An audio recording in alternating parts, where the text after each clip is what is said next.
तोहार अभी इतना औकात भी ना भइल की हमार झुमका उठा के पहन सका। हमसे गलती हो गई भाभी। जा यहाँ से अभी।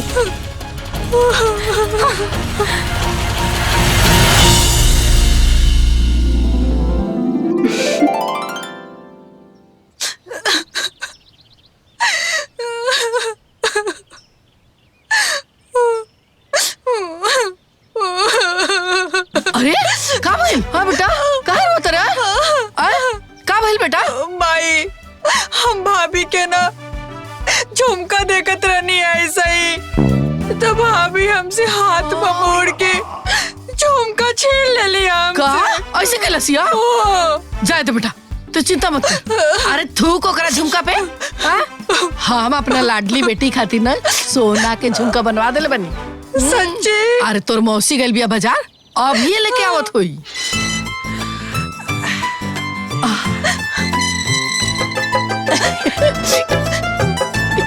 ये देखा बिटिया, तहार मौसी बाजार से आ भी गईल। हाँ, आ गई नी हम। और देख, हम अपन बिटिया खातिर का लेके आइल बानी।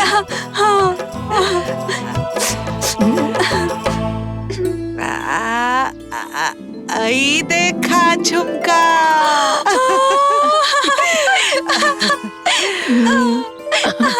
पसंद आइल?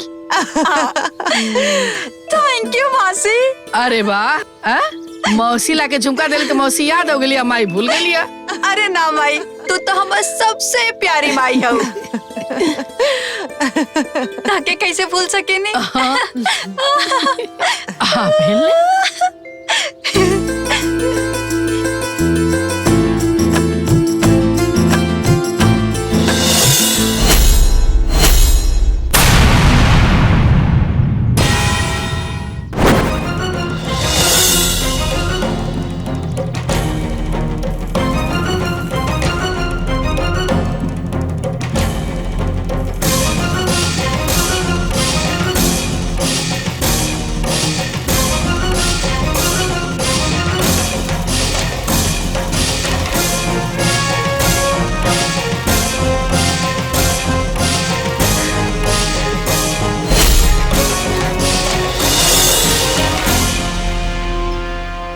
झुमका तो असली सोना के लागता। एकरा खातिर पैसा कहाँ से आइल ह?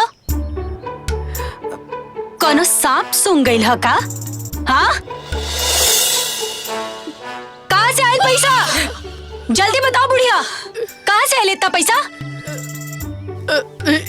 एकरा बाबूजी के पेंशन में से थोड़ा थोड़ा बचा के रख ले रही ना, ओकरे से आइल। अच्छा, खा लू तो हमरा पैसा से और पहनावे लू अपन बेटी के।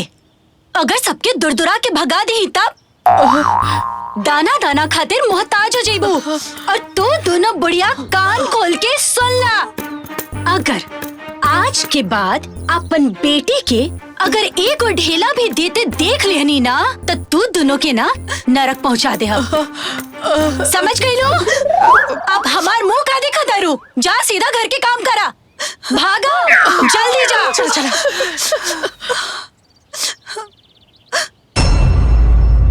अब तहरा के अलग से इनवाइट करे के होई का? जा जल्दी भाग। अरे जा।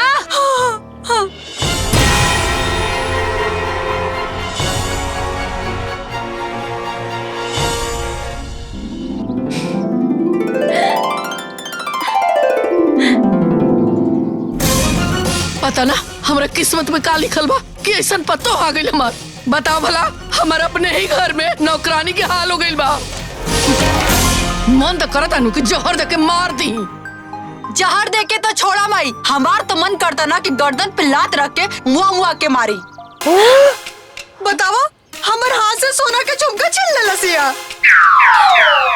अरे छोड़ा, इस सब गलती नहीं दीदिया के बा।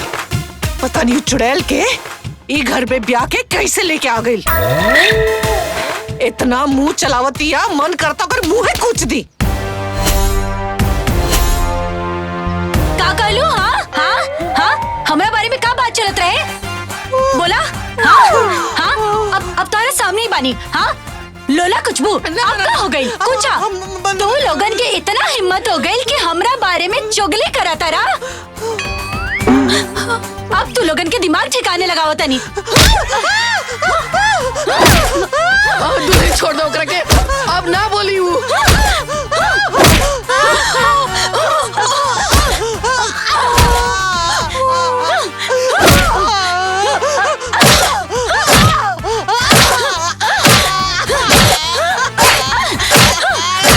अब तू तू का कहलू तू हमें गर्दन पर लात मार बे। चल मार मार आगे नहीं ना चल मार। तो मजाक करते रहो मार के दिखा अभी के अभी ना चल मार मार हमू देखा तनी मार। हमको माफ कर भाभी, हमको माफ कर। छोड़ दो, माफ कर भाभी, माफ कर हमके। माफ कर गलती हो गई हमसे।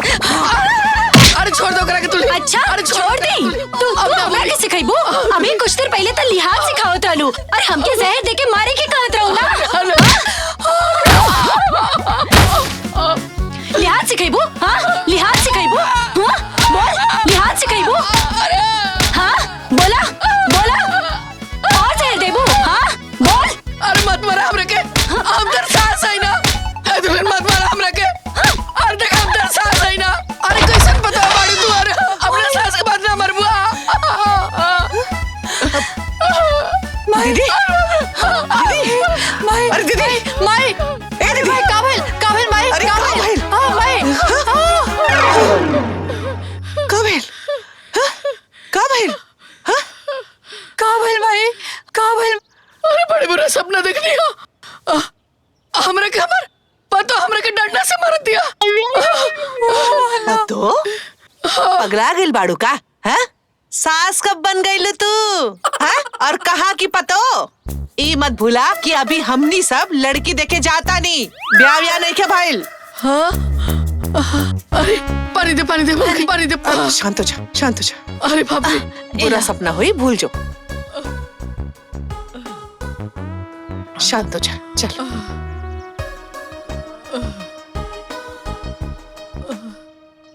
मतलब ऐसा सपना देखा के माता रानी हमरा के कौन संदेश देना चाहते रही? हाँ ऐसा ना हो के कि बहुरिया ऐसा सच में मिल गई तो हमारे परिवार के का हुई? अगर सही मिला तो हमारे परिवार खुशी खुशी जिंदगी जी। हाँ। अच्छा तोरा ऊ पतो डंडा से मरलसिया जौन पतो ई घर में आइले नहीं के। मतलब कोनो हते पते नहीं के।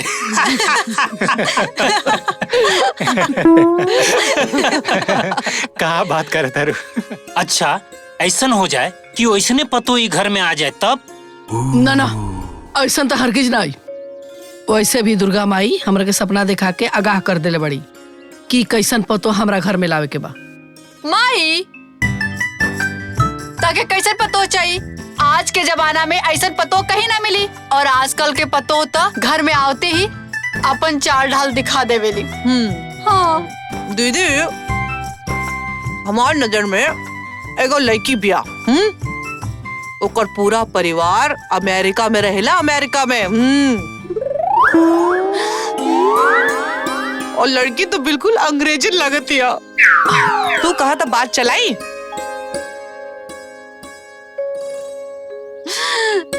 अरे जब लड़की बचपने से अमेरिका में रहती है वो भला गांव देहात में कैसे रह पाई? हमरा अपना बेटा के बियाह ना सारी लड़की से नहीं के करावे के। हमारा गांव के सीधी सादी सिंपल लड़की चाहिए जे हमार बात भी माने और हमरा काबू में भी रहे और घर में बड़ा जेठा के सम्मान भी करे। समझ ले? ऐसन लड़की मिली कहाँ? हाँ अरे एक खातिर ता आज पंडित जी के अपना घर में बोले बानी। कहा? हाँ पता ना पंडित जी कहाँ रह गईलन।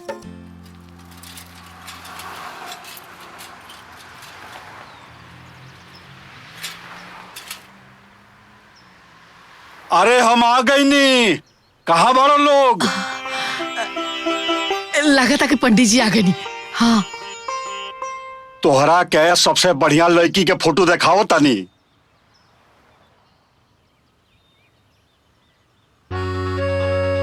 ई देखा, और ई ना दरोगा के लड़की हवे। और ई देखा, एकर बाप वकील हवे। कितना लंबा चौड़ा एकदम सुशील हवे। ई बिजनेसमैन के लड़की हई देखा, डॉक्टर के लड़की है। इहो डॉक्टर बने वाली बिया। मौसी, और ई लड़की देखा। पंडित जी, रउआ के तो हम पहले ही फोन करके बोल देले रही ना कि हमरा शरीफ लड़की चाहिए, सीधी सादी लड़की चाहिए। हाई डॉक्टर, इंजीनियर, कलेक्टर के बेटी ना चाहिए, समझनी? खाली अपने पसंद के बात करबो, हमनी के कुछ ना।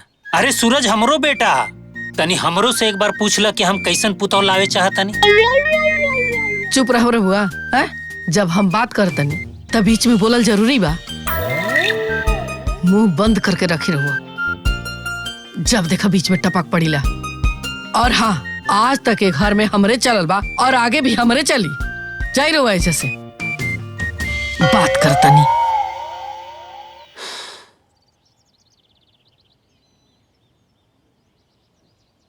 और हाँ पंडित जी, रउआ ना जल्दी से जल्दी ऐसा लड़की ढूंढी जो सूरत से सुंदर और व्यवहार में गाय होके। ठीक बा, हम अपन दूरदृष्टि दौड़ाओ तानी और तहरा पसंद के लड़की ढूंढ के आओ तानी।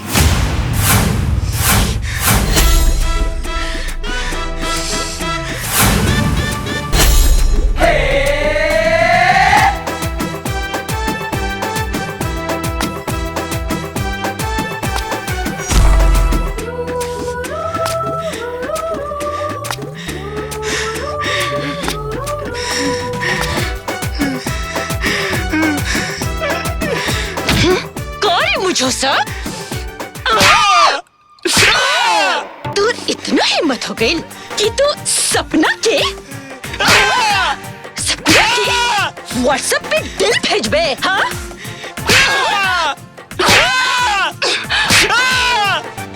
आज ना तोहर सारा दिल लगी मोर मार के निकाल दे। हमारे बहन हुए, माफ कर दे हमके। हम गुड मॉर्निंग के मैसेज भेजत रहनिया, गलती से दिल चल गईला, माफ कर दे हमके। गलती से? बस करा, मार दे बुका ओकरा के। पूरा गांव तोहर बदमाशी से परेशान बा। आए दिन कोनो न कोनो से मारपीट करत रहेलू। माई, हम ना पहले जमाने की लड़की ना हई जे जुर्म के सामने आंसू बहावे। हम आज के जमाने की लड़की है जे जुर्म के निडरता से सामना करीले और उस जुर्म के मुंह तोड़ जवाब देवेले।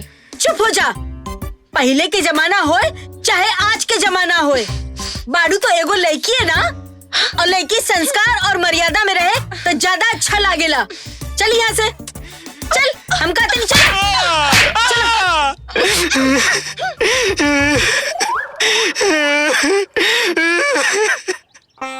हे दुर्गा माई, हम रउआ से विनती करत आनी, एकरा के थोड़ी सद्बुद्धि दे दा।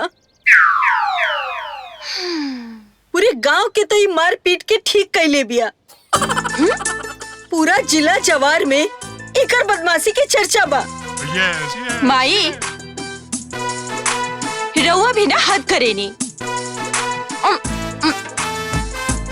मतलब तोके लागेला तोरी गुहार सुन के भगवान हमरा के गाय नियर लड़की बना दे। हाँ?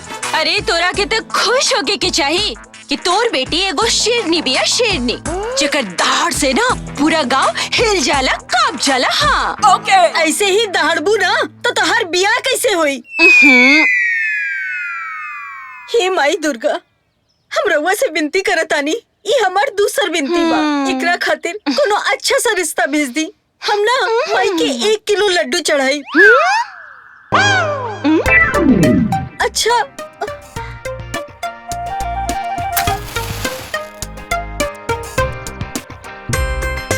तो हम रउआ के ना 2 किलो लड्डू चढ़ा दे।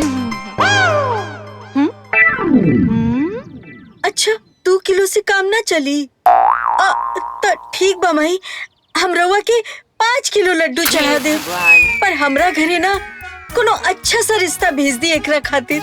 माँ, तोरे 5 किलो लड्डू के घूस से ना भगवान खुश ना हुई है। लिख के ले ला, गारंटी। केहू बा हो घरवा में?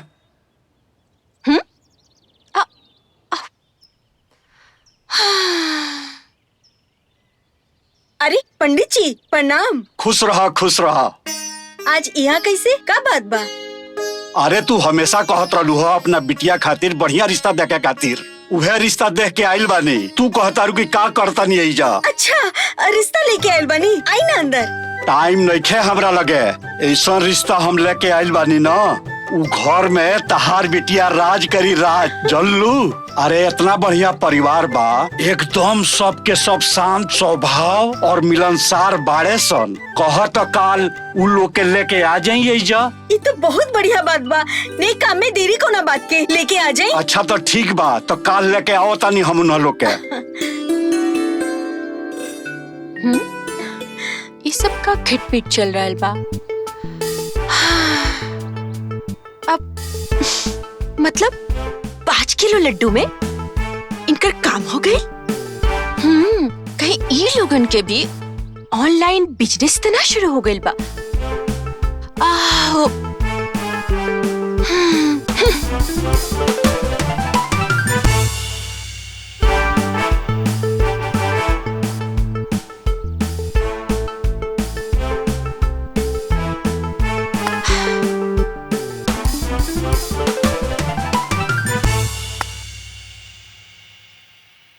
बैठी।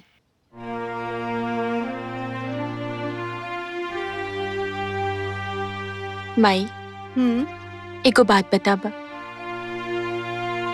का हम तोहरा पर बोझ बन गइल बानी? माई आखिर काहे हमरा के कहीं भी उठा के फेंक देवे के चाहता रू? हाँ बोला माई, आखिर काहे हमार शादी इतना जल्दी करावे के चाहता रू? हाँ जल्दी? बिटिया तो 25 साल के हो गए बाड़ू, 1-2 साल अगर और लेट करब ना तो कोनो पूछे वाला ना रही। के ना पूछे हमार भगनी के। हाँ? अरे मामा जी, गोर लागत नहीं मामा जी। खुश रहा। मामा जी देखा ना, माई हमार शादी के पीछे ही पड़ गई बिया। इनकरा के समझावे तो हम अभी शादी करे ला चाहता नहीं। ए भगनी, हमरा में इतना हिम्मत ना बा कि हम दीदिया के कोनो चीज खातिर मना कर सकी। और एमे बुराई का बा? एक दिन तो हर लड़की के शादी होबे करेला। अरे तू का एकरा से बात करे तारा? छोड़ा एकरा के। मेहमान खातिर सामान और मिठाई लावे के कहले रानी, तू लेके एला? हाँ दीदिया, जैसे तू फोन कैले कि हमार भगनी के देखे खातिर मेहमान आवता, तो हम सब काम काज छोड़ के चलेनी। ठीक बा, अब हम तोरा के कुछ सामान के लिस्ट देता नी, कल सवेरे बाजार जाके ओकरा के लेके आवा। ठीक बा? ठीक बा। माई, तू मेहमान के आवे से रोक दो ना। प्रॉमिस करे तानी कि अब हम केहू के ऊपर ना हाथ उठाए और ना अब हम केहू के परेशान करब। Promise, please please please. बिटिया, अब की तोहार कोनो तिकड़म ना चली। अब की बेर तो तोहार शादी करवा के ही रहब। हमार बात तो सुनी।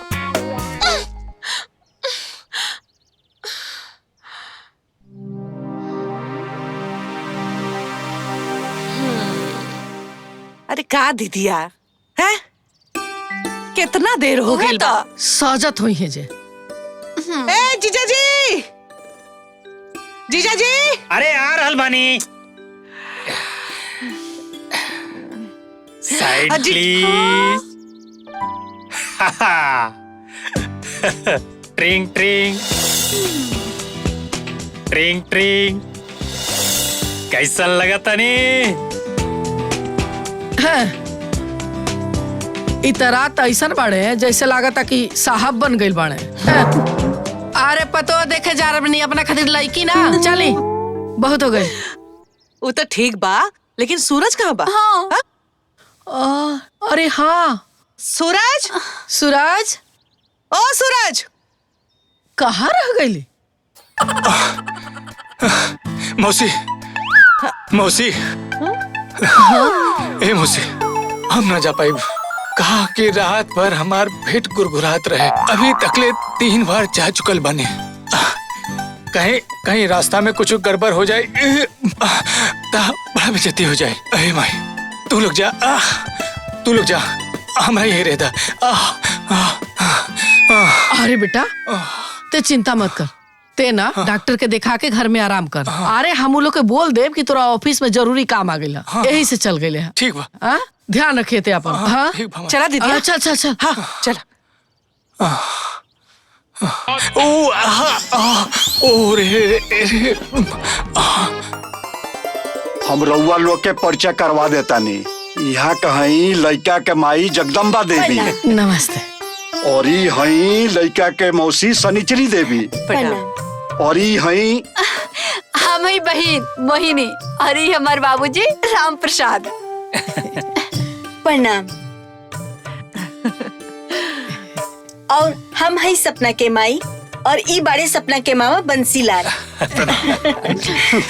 लगता आज हमनी के जा नाम के जनगणना करे आइल बानी जा। सब लोग अपन अपन नाम बता रहल बा।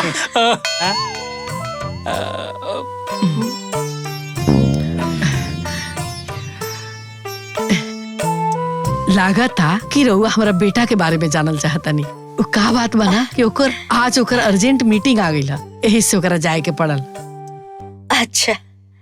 अरे ओकर ऑफिस में ना बहुत रुतबा बा, और एक दिन अगर ना जाए ना अपने कंपनी में तो जैसे कि ओकर कंपनी बंद हो जाई। रउआ चिंता मत करी, हम ओकर फोटो दिखा देता नहीं।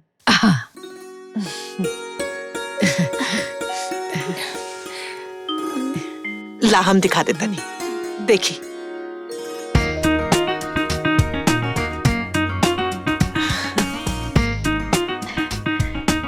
वैसे बहन जी हमार सूरज लाखों में एक बा, बस अब जल्दी से हमार होखे वाली पतों के दिखा दी, ताकि देख परख के बात आगे बढ़ाल जा।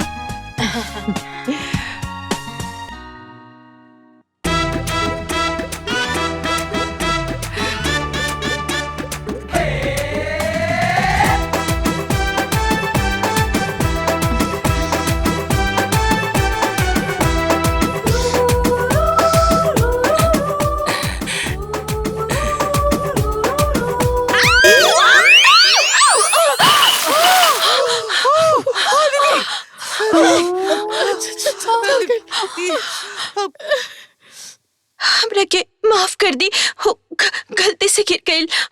कोनो बात ना बेटी, एमे माफी मांगला के कोनो जरूरत नहीं के।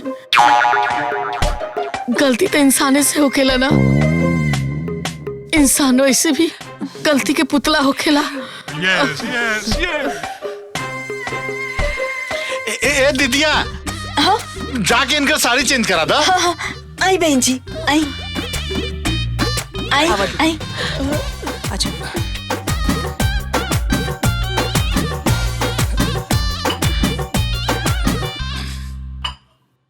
ओहो बेचारी।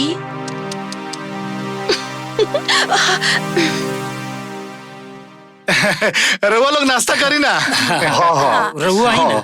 जी ली।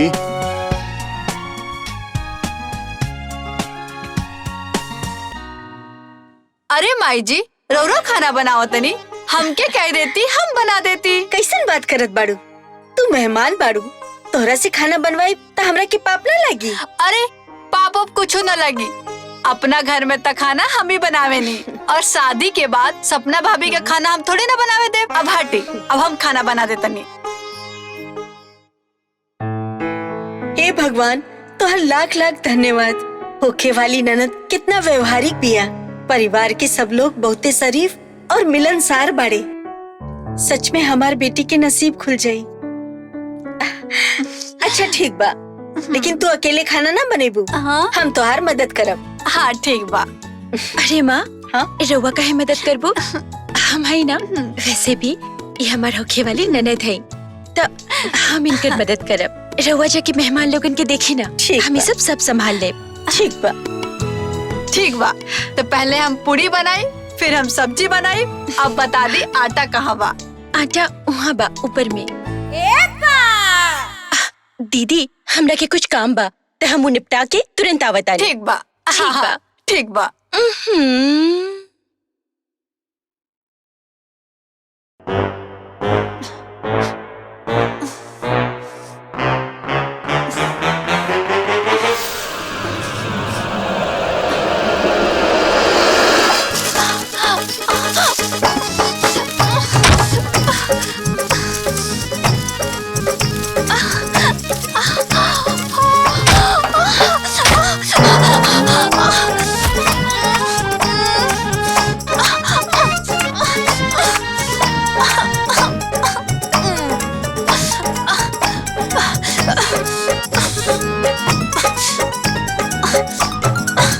अरे चुप रही जी, अभी 2 दिन नहीं के भाई ले जा आइल और रवा आवे की बात करता नहीं है।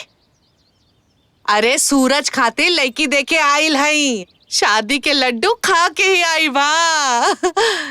अरे समधिन जी, हेने का करता नी? चली नाश्ता करे, राउर सबे के इंतजार करता रे। चली। हाँ हाँ चली, हम आवता नहीं। हाँ ठीक बा। अच्छा हम रखता नहीं अभी, हाँ बाद में पति आईब।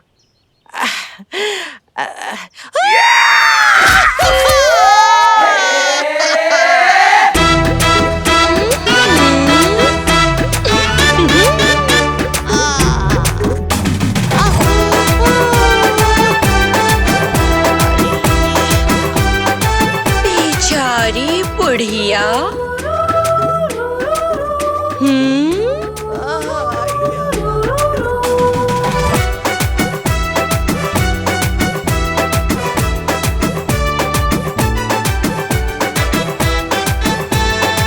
समधिन जी, हमरा सपना बहुते पसंद बाड़ी।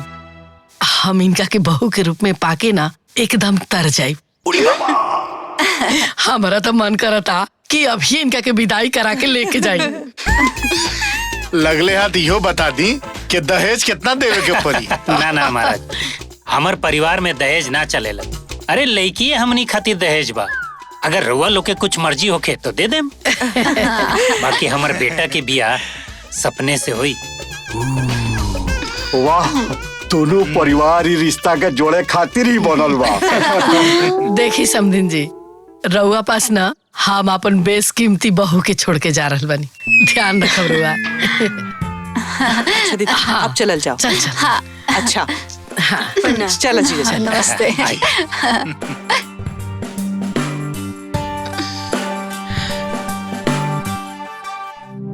पासा उल्टा कैसे पड़ गई रे?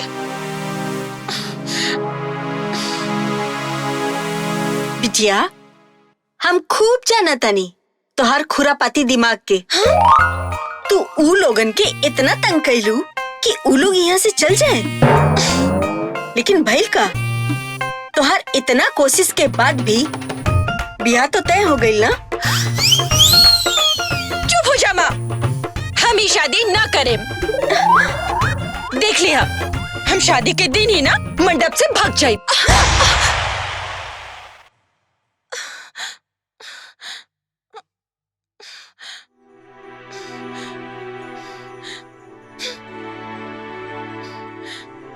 बैठा।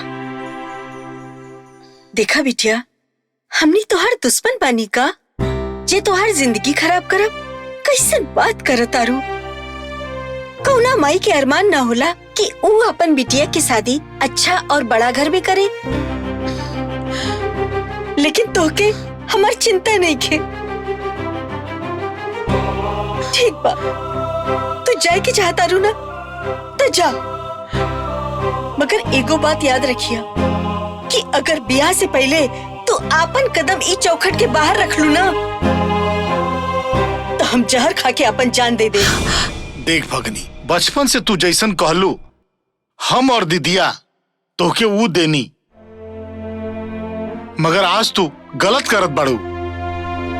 हमनी के तहार भलाई चाहता नहीं, तू शादी खातिर हाँ कर दे बेटी।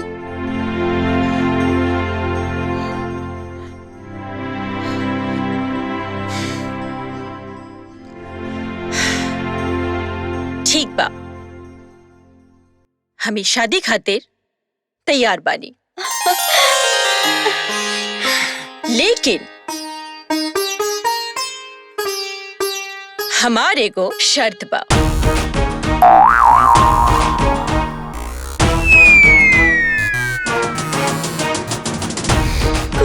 कैसन शर्त? हम शादी भी करब, ससुराल भी जाए, लेकिन हम ससुराल में आपन हिसाब से रहब। केहू के भी तेवर बर्दाश्त न करब। हम कुल 3 गलती तब माफ कर दे, लेकिन अगर चौथा गलती हो गई ना केहू से तो हम सबके बैंड बजा दे। हाँ,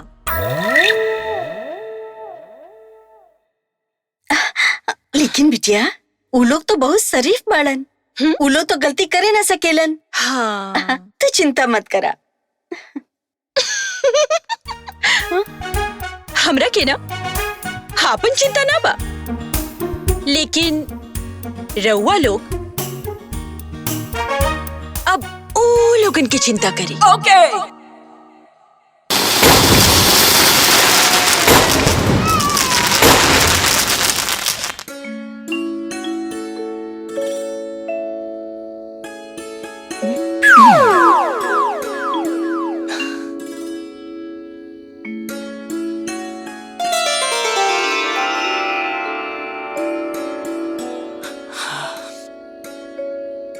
अरे वाह, कितना सुंदर बाड़ू तू। आज पता चलल हमार 25 गो रिश्ता काहे टूट गेल रहे। काहे कि तारा जैसन खूबसूरत लड़की से हमार बियाह जे होके वाला रहे। भगवान कसम, तोहरा जैसन मेहरारू पाके हमार छाती फूल गई। छाती फूल गई? काहे? रउआ के कोनो बीमारी बा का? अरे ना ना, हम तो बिल्कुल ठीक बानी। अरे हमार कहे के मतलब, तारा जैसन लड़की जकरा मिली वो तो किस्मत वाला हुई ना, और वो किस्मत वाला हम।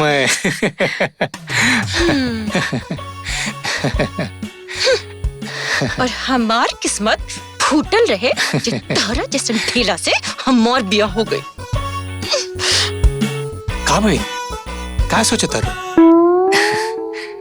खैर छोड़ा, देखा आज हमार जीवन के ना शुरुआत है। आज के दिन हम तोहरा के एक के बात कहब कि हमार घर के आदमी ना तनी आड़ा टेढ़ा बा। तारा के तनी बर्दाश्त करे के पड़ी। आड़ा टेढ़ा?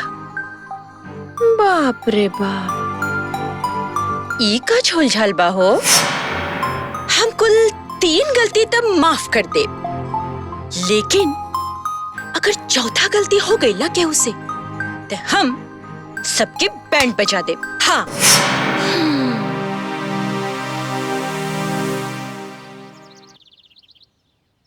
का हाल बा भाभी?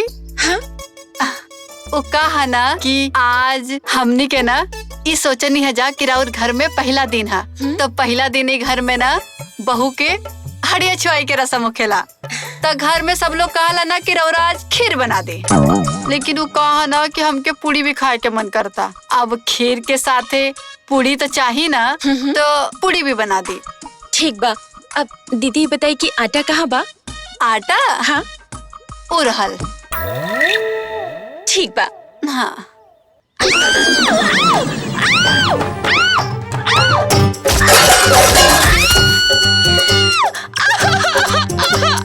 भाभी जी, राउर यही में भलाई बा कि रउरा हमसे दूरी बना के रखी, नहीं तो हम राउर जिंदगी बर्बाद कर दे।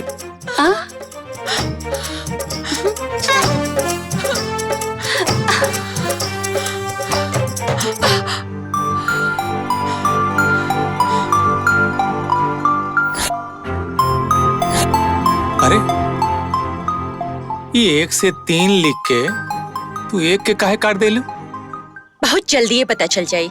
हाँ? लागत है ये 3 जैसे कटी ना, घर में कुछ बढ़िया चीज होके वाला बा।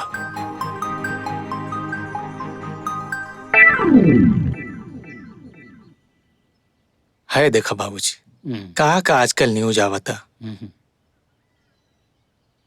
3 बहुओं ने मिलकर एक सास को गला दाब कर मार दिया। करे तो ये सब न्यूज मिलेला कि सास के मरलस बड़ा इल बड़ा। हटाओ सास के मरलस फालतू के न्यूज।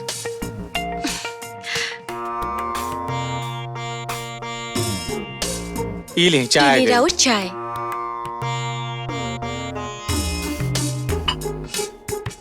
लाओ। रवा भी लेना। अब माँ जी के दे के तू भी चाय पी ले। ठीक बा माँ जी चाय।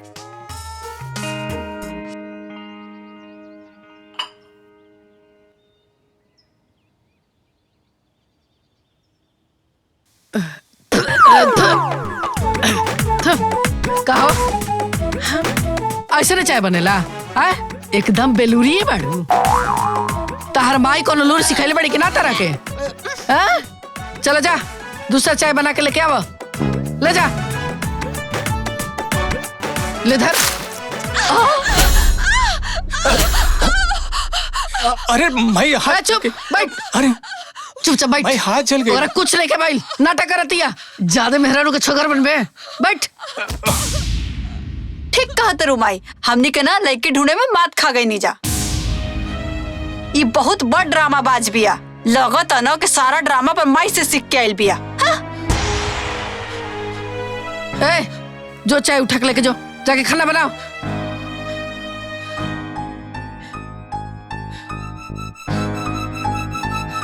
चल जा ले जा, सब ले जा। बढ़िया से बना के ला। पिया तू ही कुल।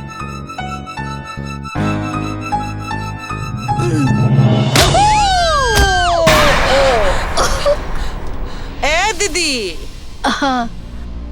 ये देखा इत नौटंकी बाज के साथ साथ आन्हर भी बड़ी। ए, चल जाओ दूसरा चाय लेके आओ। अरे जो पूरा चाय हम ऊपर गिरा देती।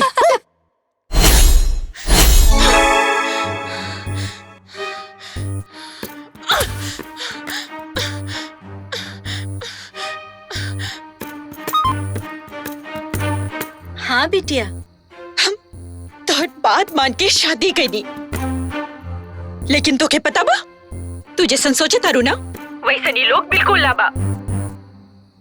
अरे इस सब लोग ना शराफत के चोला ओढ़ ले बा। तोरा के पता बा 2-3 भइल भाभी और 2-3 में लोगन तू गलती कर दे ले। माँ बस प्रार्थना करो कि अब ये लोगन ना तीसर गलती ना कर दी। काहे कि अब ये लोग अगर तीसर गलती कर दी ना तो हम अपन असली रूप के दीदार ई लोगन के करवाई। बिटिया बिटिया हमार बात माना, तू ऐसा कुछ मत करिया। हाँ केकर दीदार करा रहल बारू। माँ हमरे वैसे बाद में बात करे तानी। हाँ, गोड़ लागे तानी। खुश रहा।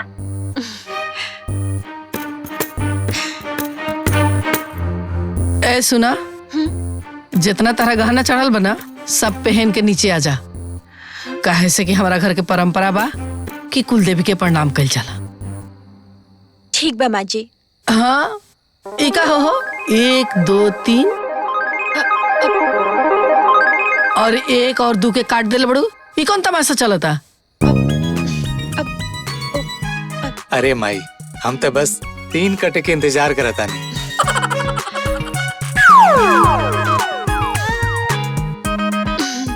हमारा अलवानी। हाँ ठीक बा। हेलो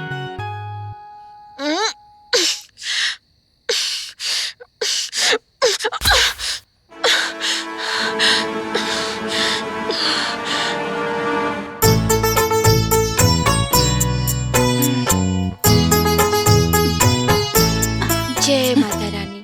रुक जो तनी। हे माँ हम रउआ के प्रणाम करतानी। बस रउआ से यही विनती बा कि ई लोगन ना अब तेसर गलती ना करी। ई लोगन के सद्बुद्धि दी माँ, ई लोगन के सद्बुद्धि दी। जय माता रानी। चला मम्मी और मौसी के पैर छुआ। हमार ना हो लोग के खुश रह खुश रह। ए हाँ कहाँ चल लू? हाँ जौन पहले बड़ू ने सारा गहना सब उतार के देके जा।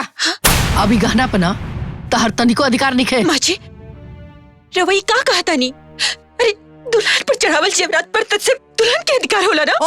ओ दुल्हन रानी, हम अच्छे से जानतानी कि दुल्हन के जेवरात पर दुल्हन के ही अधिकार होला, लेकिन दुल्हन जब अपन ससुराल आवेली तब खूब सारा दहेज लेके आवेली।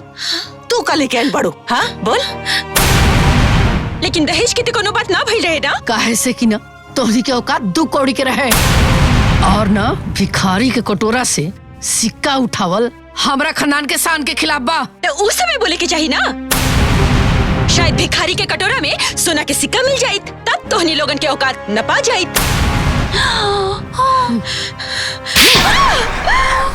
ते हमरा से जवान लड़ी बे? आय धर के तोर जीभ खींच ले अब हम। ए हाँ दीदी चल निकल कर से उतार गहना, उतार गहना, उतार उतार सब। दीदी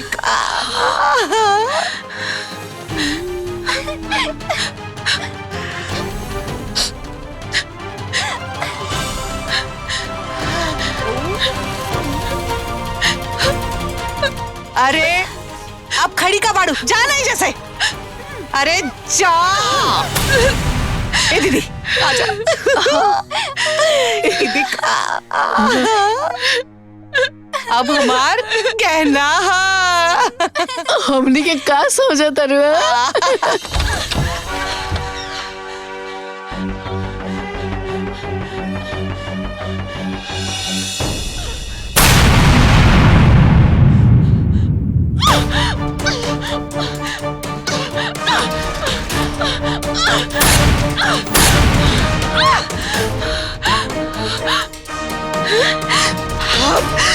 ये लोगन 3 गलती के दायरा पार कर देहलन और आके खुद दे काल के मुंह में बैठ गहलन।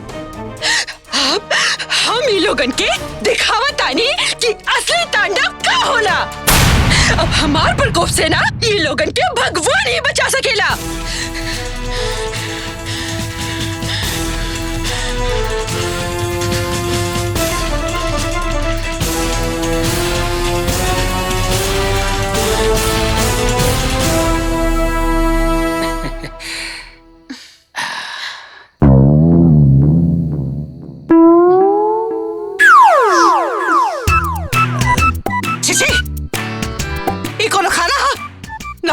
ना कोनो नमक, इतना घटिया खाना हम ना खाई। ठीक कहा तरु मौसी, एकर हाथ के खाना में ना आज तक स्वाद ना मिलल। मन तो करत है कि पूरा खाना उठा के मुंह पे ही फेंक दी। कारे कल मुही ऐसा घटिया खाना बनेला? अरे हमनी के स्वादिष्ट खाना खाई ला जा। चल जाओ जाके हमनी खातिर ना दूसरा खाना बना के लेके आओ। इस सारा खाना ले जाके फ्रिज में रख दे। आते रोज रोज करके ना ये खाना खा के सधाइए। अरे खड़ा खड़ा मुंह का देखा तारू जो जैसे। बस हम तोहनी लोगन के ना बाप के नौकर ना है। ये तू लोगन के सारा इशारा पर नाचत रही। जकरा के ज्यादा स्वादिष्ट खाना खाए के बाना चुपचाप से किचन में जाई और खुद ही बना के खा ली, काहे कि हमरा से ही दोबारा तिबारा चौबारा खाना ना बनी। भिखारिन के बेटी कहीं के तो इतना हिम्मत रे कि हमनी के बात कटबे? तू तो कहीं के प्रधानमंत्री है ना कि तोहरे सामने एकदम झुक के बात करी है। ए खबरदार, हाँ? अगर ज्यादा बोलबू ना तो हर मुंह सुइया से सील दे। ए बुढ़िया ज्यादा जुबान मत चलाबा, खामोश बैठा न तो ऐसा मरम्मत करब ना कि सारा हड्डी पसली तोड़ के यहीं फेंक दे। पता बना बुढ़ौती में हड्डी ना जुड़ी। ए तोरा का भी हम बताओ तनी।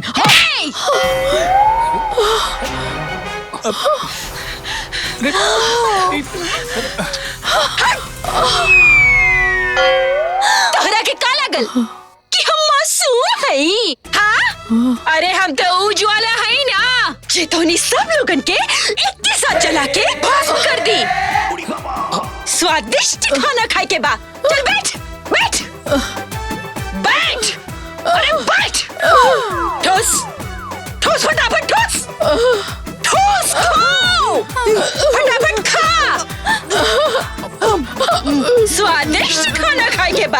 से हम ही लोगन के बाप के नौकर हैं। फटाफट कोई नाटक न चली यहाँ। ए दीदिया, ये तो बहुत खतरनाक ब्याह हो। ऐसा ना हो कि ये घर से हमारा दाना पानी उठ जाए और हम सबके ना ये घर से बाहर निकाल दे। अरे हमारा तो कुछ समझ में नहीं आवत कि हम का करी। बहुत शौक रहे ना तोरा अपन पसंद के लड़की के पतो बनावे के, तब शिकायत काहे कर तड़ू? भुगता। आज हमरा पता चलल वो 1 से 3 तक काहे कटले रहली। वो तो बस तोहनी लोगन के चौथा गलती के इंतजार करत रहे। अरे हम तो गाय समझ के ओकरा के पतो बना के लेनी, लेकिन हमरा का पता रहे कि वो बाघिन मत जाई। माई बाघिन चाहे कितना होशियार हो खेले, एक ना एक दिन ओका शिकार हो ही जाला। और ऐसे भी वो तो अकेले भी आ। हमनी के 3 जानी बानी जा, अगर ए बारी के आग दिखैलस ना तो हमनी के छोड़ा लाजी ओके।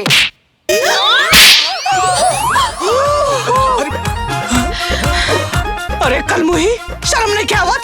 अपन ननद पे हाथ उठाओ तारू। का बोलो तोहरा के चाहिए का? बाप रे बाप, अपन सास से मौसी के मार तरते एकदम बदतमीज हो गई बड़े। बदतमीज माई नियर सासू माँ। ए हट हमरा के थुरबा। हाँ जब गरम गरम हाथ से गाल पर पड़ी दूर रहो हमरा से। तो गाली नहीं। अरे और छोड़ हमरा के। अरे छोड़। अरे बुढ़िया तो अब तोहरा के हम ऐसे तोहरा के हम जान से मार दे। तू बचा हमरा से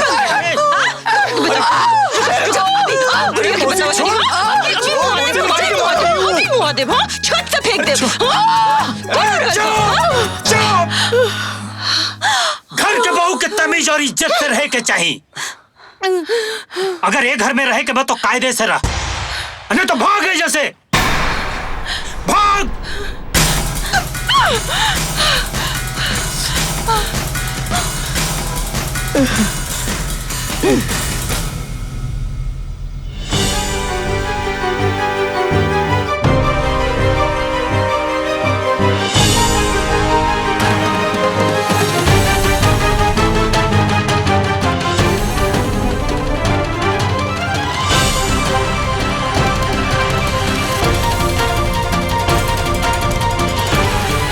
बिटिया तू ही अच्छा ना कैलू, अपन हाथ से अपन घर बर्बाद करके ऐजा आ गईलू। ससुराल में तो 2-4 गो बात सुन के रहे के पड़ेला, तब कहीं जाके गुजर बसर होखेला। अपन बेइज्जती सह के अपन गुजर बसर करे के ना हमरा के कोनो शौक नहीं खे, और हमरा के बुझात नहीं खे कि आखिर तू उ लोग के पक्ष काहे ले रहल बाड़ू। तोरा के पता बा कि उ घर में एक एक आदमी कितना गिरर जलील और घटिया बा। और वैसे भी हम तो तोहरा के कह देले रहनी ना कि हम 3 गलती तो बर्दाश्त कर ले, लेकिन चौथा गलती हो गई ना हम बर्दाश्त ना करब। उहे से कर देनी उ लगन के मरम्मत। अच्छा हाँ? अगर तोहार गलती गिनाई तब का हुई? प्रणाम माँ जी।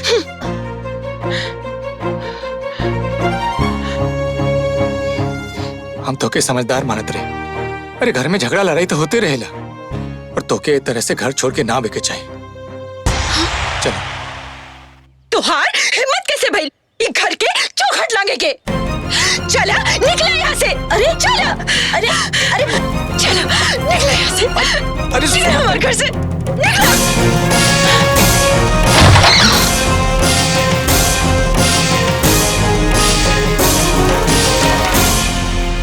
अरे वाह वाह, है का है सब्जी, है सूखल टटाल रोटी। अरे 2 दिन से तू लोग यही सब असिया बसिया हमरा के खिया रहल बड़ू जा। अगर ये तरी खाइम ना तो हम 2 दिन में बीमार पड़ के निपट जाए। देखी जौन मिलल बा ना उ चुपचाप खा ली, न तो ना इहो नसीब ना होई, समझ ली? खाई चुपचाप। हाँ माई, जब से सपना गइल बाड़ी तब से रूखा सूखा खाए के मिला था। झगड़ा लड़ाई तो हर घर में होते रहेला। हम तो कहब कि सब कुछ भुला के सपना के बुला लेना। खबरदार, जे सपना के नाम तू दोबारा ये घर में ले ले। अरे वो झगड़ा लड़ाई करके ना हमनी सबके अपमान करके गइल बिया, और ये अपमान ना हम जिंदगी भर ना भुलाई। बड़ाइल बड़े मेहरारू के छोगर बने।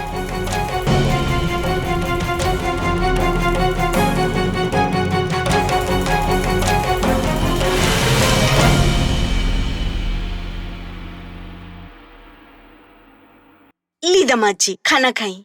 हाँ।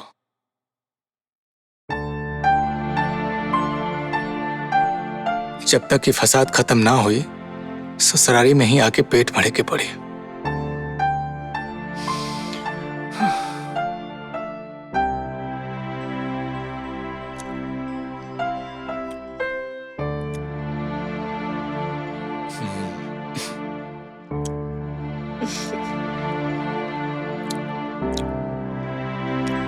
और कुछ ले?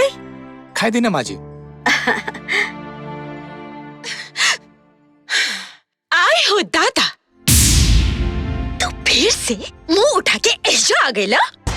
अब छे, हम तोहरा जैसन बेशरम इंसान ना आज तक ये दुनिया में ना देखनी है। अगर हमरा यहाँ आयल तो के ठीक नहीं खे लागत तो चल हमरा साथे, वरना जब ले तू यहाँ रहबू हम ऐसे ही रोज आए और भरपेट खाए। हम तोहरा साथे उ घर में हरगिज न जाइब। ठीक बा, मत जा, हमरा कोनो फर्क ना पड़ेला। लेकिन जबले तू यहाँ से ना जेबू हम ऐसे ही बेशरम नियन यहाँ आवत रहा। और अब तनी चुप रहा। सासू माँ इतना बढ़िया खाना बनोले बाड़ी, हमरा तनी प्यार से खाए दा। हाँ खा भी।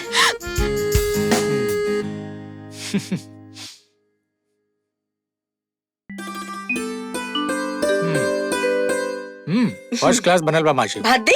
नो नो नो, रेडी। अच्छा बेटा, हम तनी काम निपटा के आवत तानी, तू खा आराम से। हाँ ठीक बा माजी। और कुछ जरूरत पड़ी तो आवाज दे दी। बिल्कुल बिल्कुल ठीक बा? बिल्कुल, जाए ना।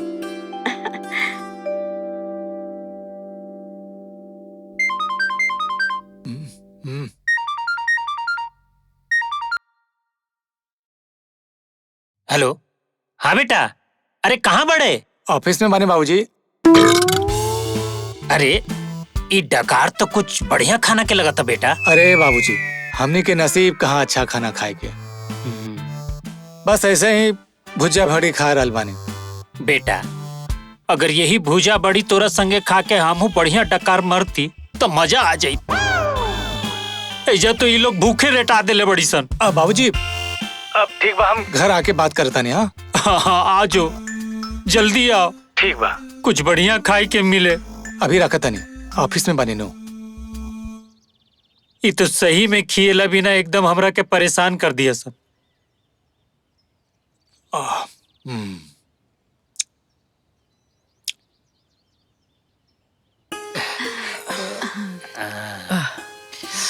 अरे आज चाय वाय ना मिली का?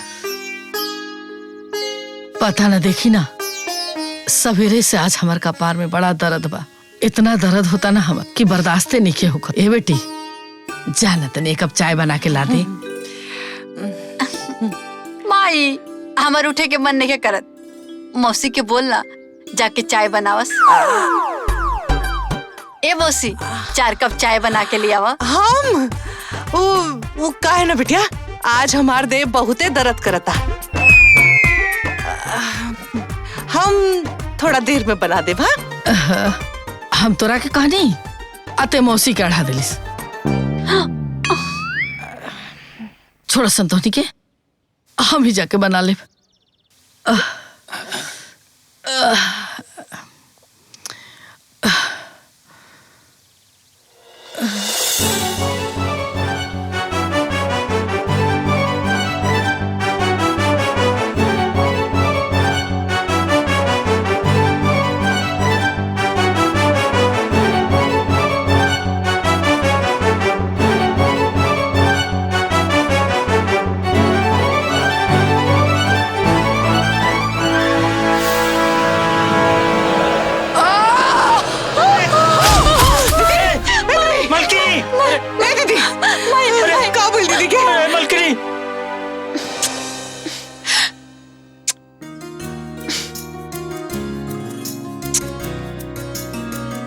ज्यादा लल्लू चप्पू करके ये मत समझा कि हम तोहार जाल में फंस जाए और तोहार बात मान के वो घर में वापस चल जाए।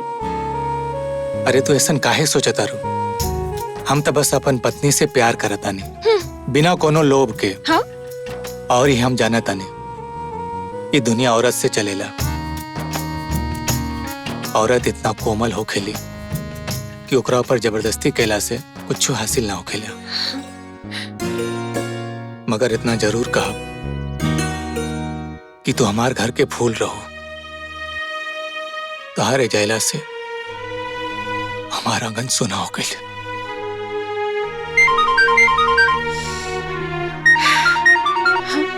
हेलो।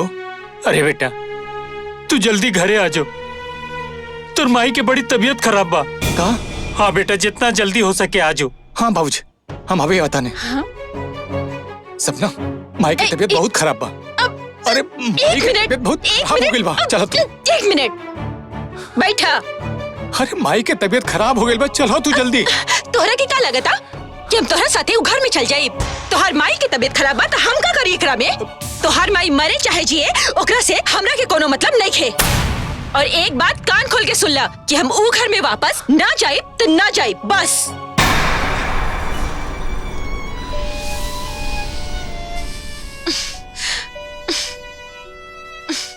माँ जी हमार माई की तबीयत बहुत खराब बा, हमरा चाहिए।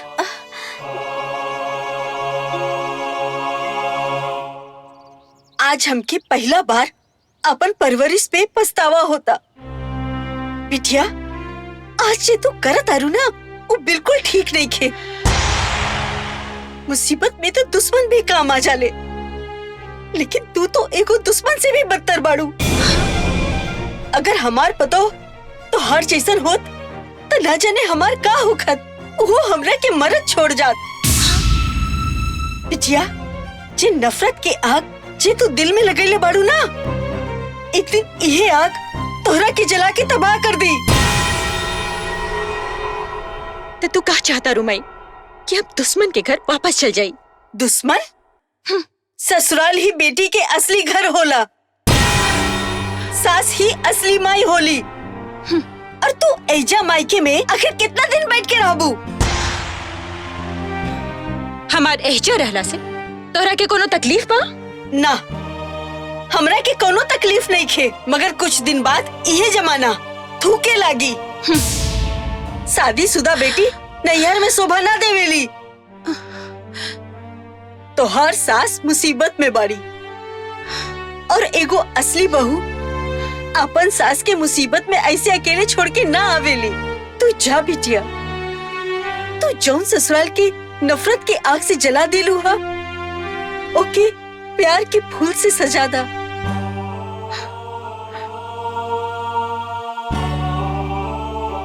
दीदिया ठीक कहतिया, तारा के ससुराल जाके सास की सेवा करे के चाहिए।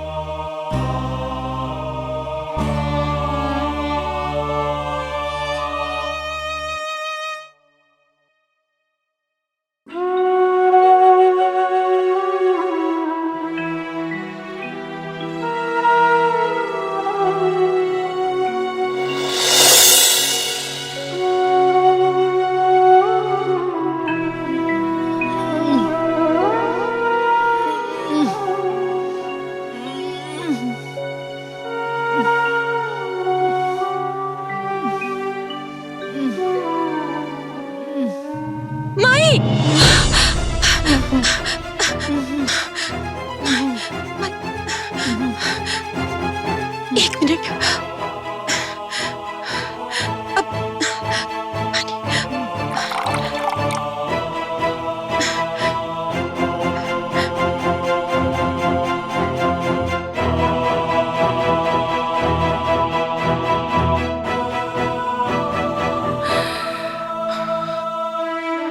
ये देखा थूक के चाटे वाली का कहल रहलू कि ई घर में दोबारा वापस ना आएब।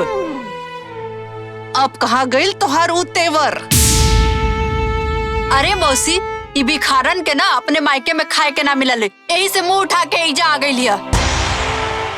सही कहता रो बिटिया, देखा था पूरा तेवर गायब हो गइल। ए मोहनी, का करल जाओ? लात मार के ही घर से बाहर फेंक दिया जाओ एकरा के। हाँ मौसी, और ऐसे भी एकर औकात निखे हमनी के साथे रहे के। हम यहाँ रहुआ लोगन के साथे रहे खातिर ना, माई जी के सेवा करे खातिर यहाँ आयल बानी। और हमरा के माई जी के सेवा करे से केहू न रोक सकेला।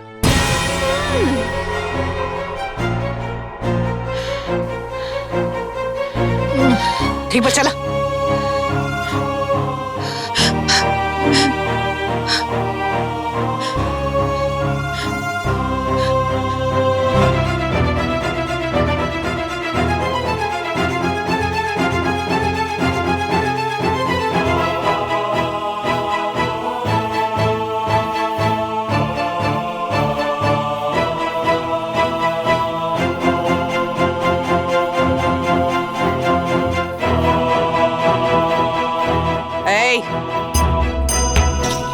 का बनावा तारू? माई जी खातिर दूध गरम कर रहल बानी, ओकरा बाद खाना भी बनावे के बा।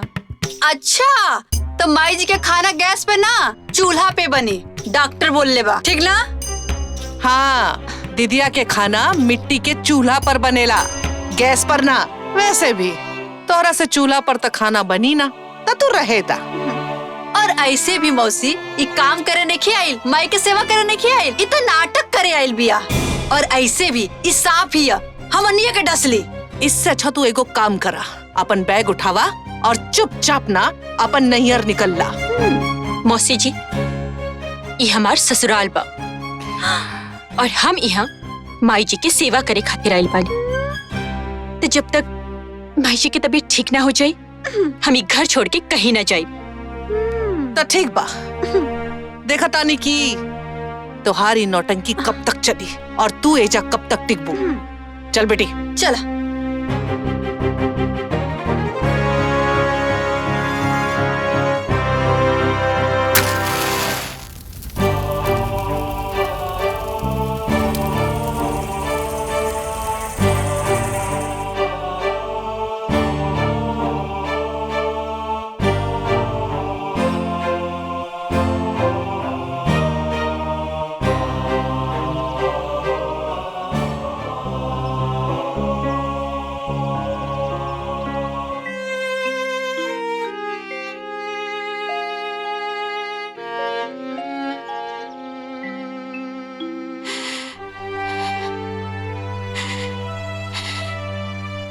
मैया,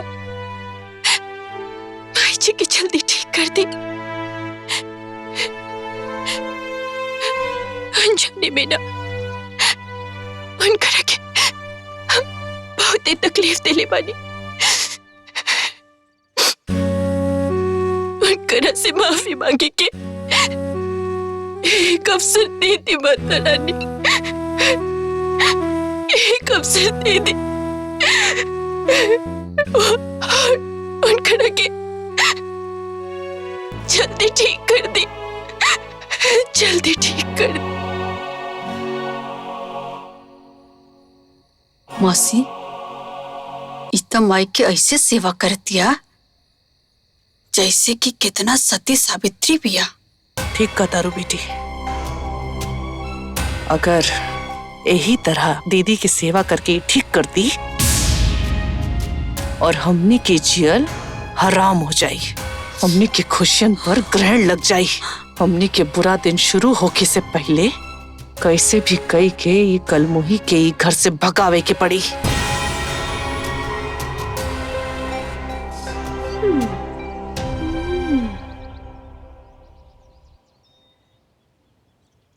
अरे बाप रे बाप, भैया, बाबूजी, सारा गहना चोरी हो गई। का?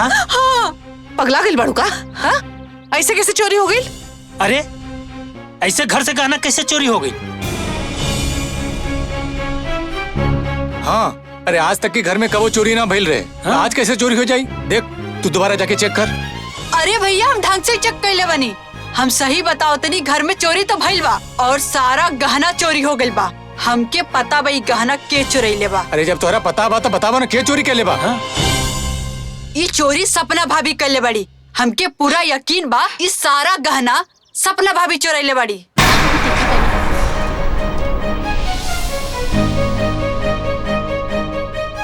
चोरी? दीदी, हम कोनो चोरी न कैनी हम। आखिर रउआ हमरा ऊपर इतना गंदा इल्जाम काहे लगा रहल बानी? का? हाँ? तू चोरी कर सकेलू और ये बोल भी ना सकेली? हाँ? एकर माई भले ही बिस्तर पे बिया, लेकिन एकर मौसी अभी ले जिंदा बिया, जिंदा। और ये सही कहतिया, चोरी तू कैले बाड़ू। बस बहुत हो गई मौसी, हम कोनो चोरी उरी न कैनी हा। और आखिर रउआ लोगन हमरा ऊपर इतना घटिया इल्जाम काहे लगा रहल बानी? एक तो चोरी, ऊपर से सीना चोरी। तू कितना सही बड़ू अभी पता चल जाई। सूरज, जो जाके अगर बैग लेके आओ तो। बाबूजी, हम सच कह रहल बानी, हम कोनो चोरी न कैनी हा। बाबूजी, सपना चोरी ना कर सकता रे। बात के आगे बढ़ेला से का फायदा? तू ज्यादा जज बने की कोशिश मत कर। तोरा बोलली ना, जो बैग लेके आओ। जा जा जल्दी जाओ।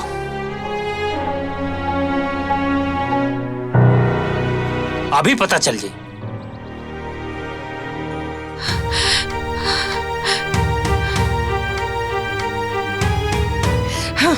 अच्छा अच्छा अच्छा। रख। अब ये पता चल जाई, हाँ? दूध के दूध और पानी के पानी हो जाए। हाँ?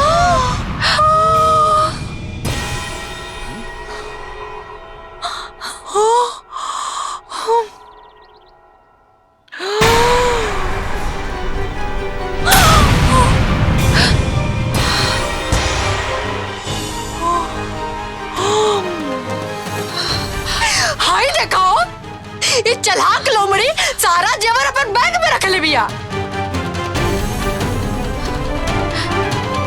अरे हमके तो पहले से ही मालूम रहे कि ये एक नंबर के हरामखोर है।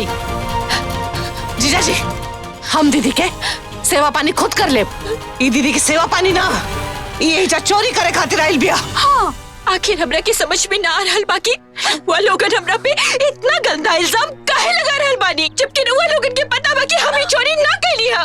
तारा से ऐसा उम्मीद ना रहे। अरे तू हमार विश्वास के गला घोट देलू। रउआ तो हमर बात के विश्वास करी, हम झूठ ना बोल रहल बानी। हम कसम खा के कह रहल बानी कि हम कोनो चोरी ना कैनी हा। तू चोरी कैले बाड़ू न, तब बैग में गहना अपने आप आ गइल। हम कोनो चोरी ना कैनी हा। रउआ ई लोगन के समझाई ना, हम कसम खा के कह रहल बानी। ती सोना तोर बैग में आइल कहाँ से? और तू एजा एक मिनट ना रह सकेलू। चल निकल एजा से, चल निकल। जब तक माई जी की तबीयत ठीक ना हो जाए, हम ही घर छोड़ के कहीं ना जाए। अच्छा, ऐसे कैसे ना जीबू? धक्का मार के निकाला बाहर।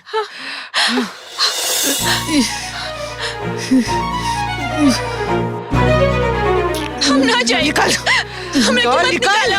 हम कहता नहीं चल। हमरा के मत चल, चल निकल। हम ना जाए। अरे चल, हम कहता नहीं चल। हमरा के छोड़ा। चल निकल। रुक रुक रुक।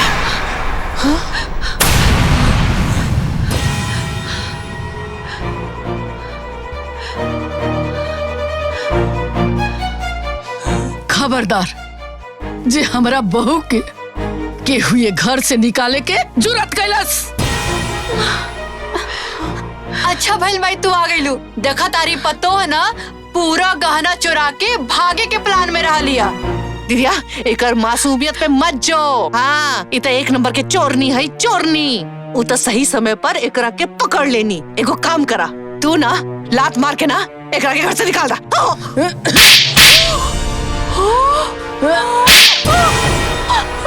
हमरा ना पता रहे कि हमरा आस-पास हमरा आस्तीन के सांप पलता। अरे तूनी के प्लान के ना हमरा पहले ही पता चल गई रहे।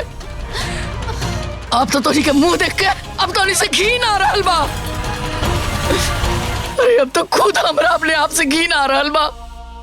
काहे से कि हम एगो औरत होके एगो औरत के साथ ऐसा कहनी और ये ना समझ पाई कि एगो औरत का असली जगह ओकर ससुराल होला, मायका ना। चल जाओ, निकल हमरा घर से। तू जो हमके माफ कर दा माई, हमसे गलती हो गई। कहानी ना जो जैसे तोरा का अलग से बोलने का पड़ी। चल जाओ।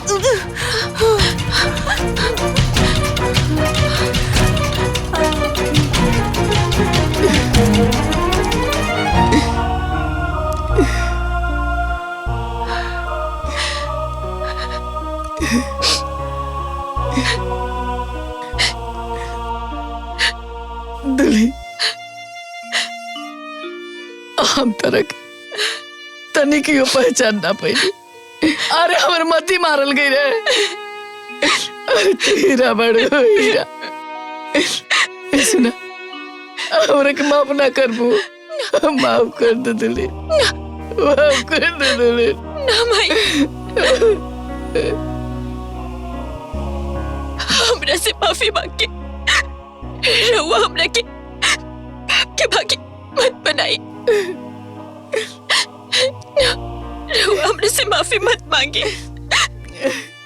ना, हम भी तो आखिर इतना गलती कहीं नहीं ना, रहुआ के इतना परेशान कहीं नहीं, इतना अपमान कहीं नहीं।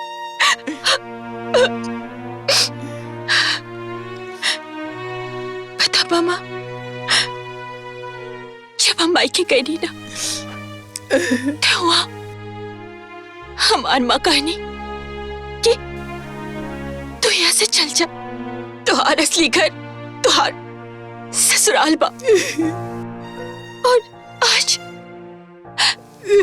हमरा के यहाँ पे सब लोग कहलन कि तू यहाँ से निकल जा, तुहार असली घर तक मायका बा। माँ रो हमरे के बताई ना कि आखिर एगो बहू की असली घर कहाँ होला, बोली।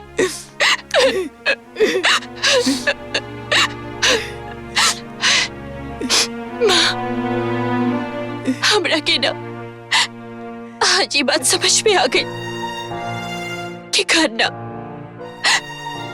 बस चार दीवारी की ना कहल चला। एगो बहू के असली घर ओकर सास, ससुर और ओकर पति के दिल में होला। और आज ये बहू के ना ओकर असली घर मिल गइल बा, मिल गइल बा।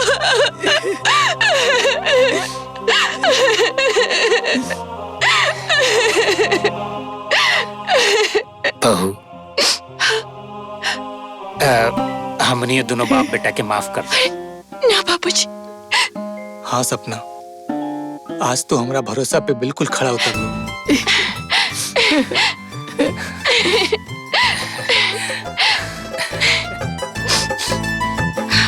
कहा था साली साहिबा के बुला ली का?